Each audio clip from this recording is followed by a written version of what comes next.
Hi, I'm Andrew, Hey, I'm Colin. and this is another episode of our college football podcast. So this week we've decided we're gonna change back to our normal format after some errors with our betting ideas. So Yeah, and we also get no views on any of our videos. So if you're still watching this far, please make sure you hit Please like hit and the like. subscribe because low-key like I need to get into college and so does he. Yeah. So please help us out here. Please comment. If you don't agree with any of our takes, please comment. Yeah. No, I promise you, we will respond to every single comment on the video. Yes, and even if you agree with our takes, make sure you let us know, and we will respond. We will respond. No matter how many comments there are, because no one will comment on this video. Maybe we'll get 2. Yeah, I don't know if we've ever gotten I two. don't think we've ever all gotten time. I don't think we've ever gotten a comment all time. So please be the comment first. to help. All right, so that was an interesting week in college football. It sure was. I'm a little bit disappointed with USC, but we'll talk about that later. So let's start with Friday. Illinois, Nebraska. What's your take on this game? Illinois, Nebraska. Illinois, two very strong football teams, two defensive powerhouses. Nebraska looked great against Colorado, so we knew that they were a pretty strong team coming into this game. Illinois, kind of a sleeper coming into this game as well. I think they were ranked 22 and Nebraska was 24, so pretty evenly matched game. And then Illinois with the win. Yeah, nothing too much to say about this, but Illinois, very very strong team. All right, Tennessee, Oklahoma. I'm gonna take this one. Tennessee looked good. I mean, they beat a ranked team. I do think Oklahoma is pretty overrated. I do not think they're that good of a school. Ever since Lincoln Riley left, they just have not been the same. Not a big fan. They don't have any great players. Jackson Arnold, not that good. So yeah, let's go to Utah, Oklahoma State. What do you think, Andrew? Utah, Oklahoma State. Again, another rival. Well, now it'll become a rivalry game in the Big 12. One of these two teams is probably gonna win the conference title. Utah rather. So I'm obsessed with USC. Utah, without Cam Rising, was still able to deliver a very solid performance. Spread was I think -1 in their favor. And yeah, it was very very close game. Would have been fun to watch if I watched it. So yeah. All right. So for the last game of the week, we're just gonna talk about NC State Clemson. I was pretty high on NC State at the beginning of the season. I don't think so anymore. Clemson just kind of rolled through them. NC State's supposed to have a good defense. They did not. And it was also a lot closer, 35-59, than it really was. It should have been more 59-17, as they kind of just scored all their points when Clemson put their third stringers in. So yeah. Oh, I want to include one more game, Vanderbilt, Missouri. Missouri's supposed to be incredible at defense. Midwest. Big fat people played good defense, and they conceded 27 points to Vanderbilt. So, I don't know. Number 7 ranking seems a little steep, and it went into overtime. I know it's an SEC matchup, but Vanderbilt. But yeah, Missouri's got to be better, especially since they barely beat Boston College a couple weeks back. So, disappointing from Missouri for sure. All right. So let's talk about the Big Ten. So who do you think is the most sleeper team in the Big Ten right now? 1 sec. I gotta pull up the Big Ten. wait. Could you talk first? Okay. Please? So my pick is gonna be Indiana Hoosiers. They have been historically bad. I mean, you look at the last 5 years. I don't know if they've had a winning season, but I went to the UCLA game last week, and they just rolled them at firing on all cylinders. They got a lot of guys from James Madison as well as the coach, and I think that the Indiana Hoosiers are going to be a team that surprises a lot of people. Yeah, I gotta agree with you on this one. I mean, a lot of overrated teams. Michigan was overrated. Iowa was overrated. Oregon overrated. Penn State probably gonna be overrated by the end of the season.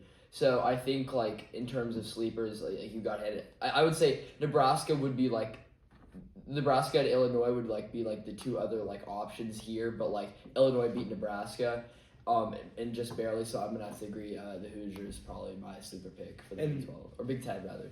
So right now, who's your pick to win the conference? My pick to win the conference, I gotta go with Ohio State. I know they're obviously like the favorite, but I mean I saw them against Marshall. Like no, team extremely talented. A lot of NIL money poured into their team. A lot of great development. Nothing bad to say about them against like Marshall. And you know Marshall's had a history. I think they've qualified for like the last 7 bowl games. You know they beat Notre Dame in 2022 and they beat Virginia Tech in 2023. So they're not like a Power 5 or Power 4 school, but I mean they're a pretty strong opponent, and Ohio State just like wiped the floor with them. So I'm gonna go with them. I'm gonna have to say the University of Southern California Trojans. I know, it might sound crazy. You know, they lost to Michigan, but let's be honest, that was a weird game. Yeah, it was. They a pretty didn't weird get game. their offense clicking till halftime.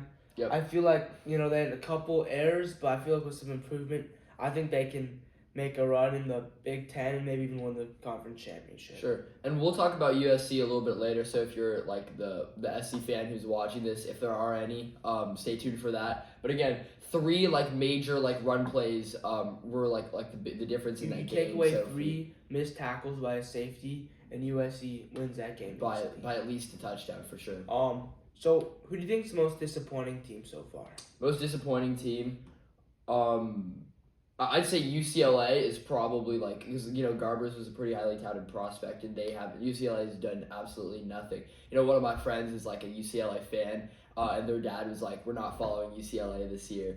So I think that kind of like speaks volumes as to how bad their team is. I also think Oregon's another huge disappointment. You know, Phil Knight giving them that sweet NIL money, and I mean they looked pretty good against Oregon State, but you know shaky performances against like previous opponents have really like brought down their credibility. So I'd go with those 2. I mean, overall, Oregon's undefeated, but they have not lived up to what they should have been doing right now.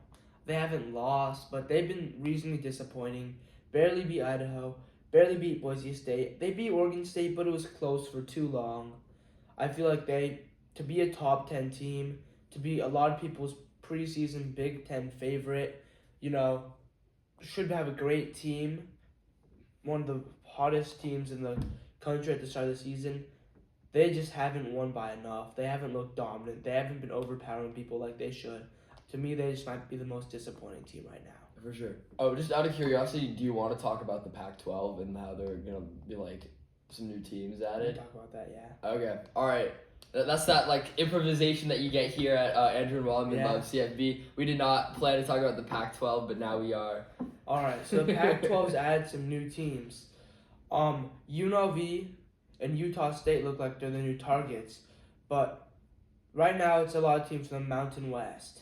Yeah, I think Fresno State, San Diego State, Boise State, and Colorado State, a lot of state, are all joining the Pac-12 to form 6 teams. However, I think before like 2026, they have 8 teams in order to be like eligible by like NCAA rules. So UNLV would be a pretty strong pick. However, with that comes Nevada because they're in the same school system, and nobody wants Nevada because they suck.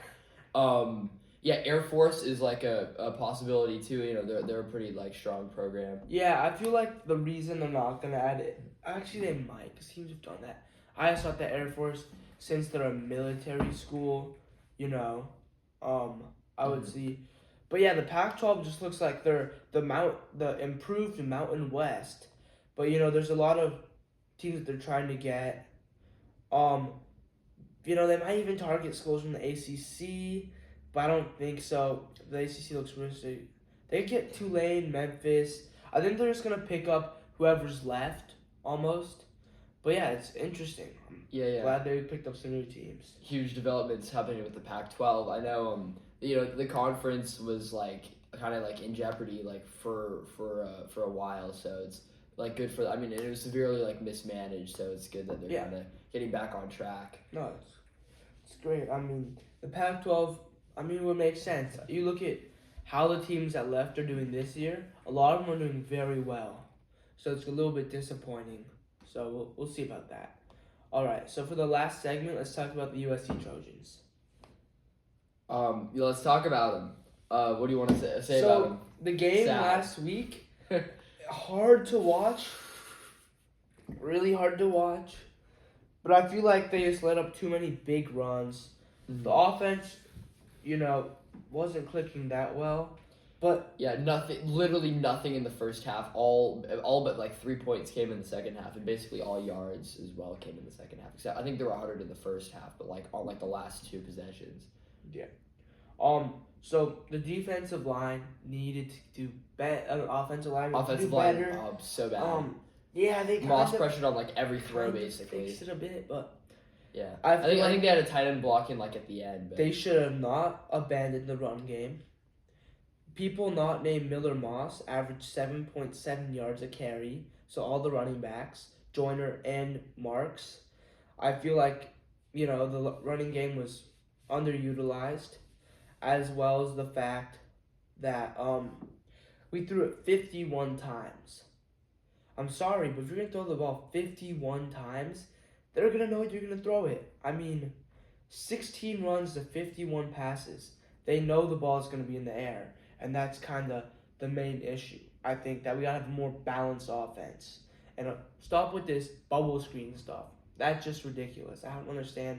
That one drive we had when we had 2 bubble screens and they missed both of them, or they weren't bubble screens. They're more like running back screens, but still, try to air the ball out, 7-yard slants, do something, Right, and I thought the secondary, Michigan secondary was excellent. I think there was one quarterback like who picked off Miller Moss. Like I thought like they were like locked down. I mean Zachariah Branch got open a few times for some like pretty like fortunate plays, but overall with like a secondary that good, like you gotta run the ball more for sure. On another note, yeah, we know they're running. Their quarterback cannot pass. I mean, the ones he did throw, 3-yard screens, 5-yard slant. I mean, he could not throw. You saw his throwing motion. He threw the ball like this. He was like pushing it like a shot put. I mean, we know they're running. Everyone knows they're running. We gotta load the box better. I mean, I think we did an okay job. Besides the last drive, the second half looked good, and we kind of figured it out. But at the end of the day, when it mattered most, they just didn't show up. Super, yeah, had a lead well into the fourth quarter. They had one more possession. Very disappointing by SC. Now, I think in terms of going forward, like we can still qualify for the 12-team playoff if we like win the rest of our games, even with like an L at Penn State or maybe an L at Notre Dame. That might be tough because it's towards the end of the season. I mean, it depends on how the other teams who are in contention as well do. But it's not over for SC. No. Still a very strong performance against Michigan. But we're gonna have to make some changes, especially on like the line. All right, so now we're gonna talk about Wisconsin. What do you see in this? Cut game? me off. So shoot. No, that's good. It's probably already too long.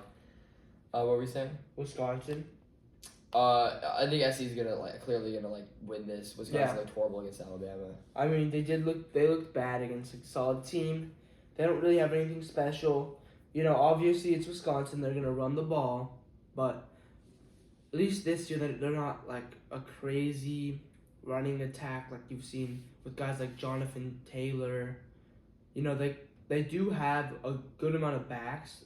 They have 4 backs they use actually, which I find interesting. They're gonna run the ball a lot more than they pass. It's not gonna be a Michigan type thing. But it's interesting. They really have 4 backs that they use, all kind of for different things. So I find that really interesting. So yeah. Yep. Yeah, nothing else to say about that game. Hopefully I'll be there, but I think tickets are overpriced, so I'll probably just go the day after the game. All right. Well, thanks for watching. Please Thanks. comment. Help. Please like.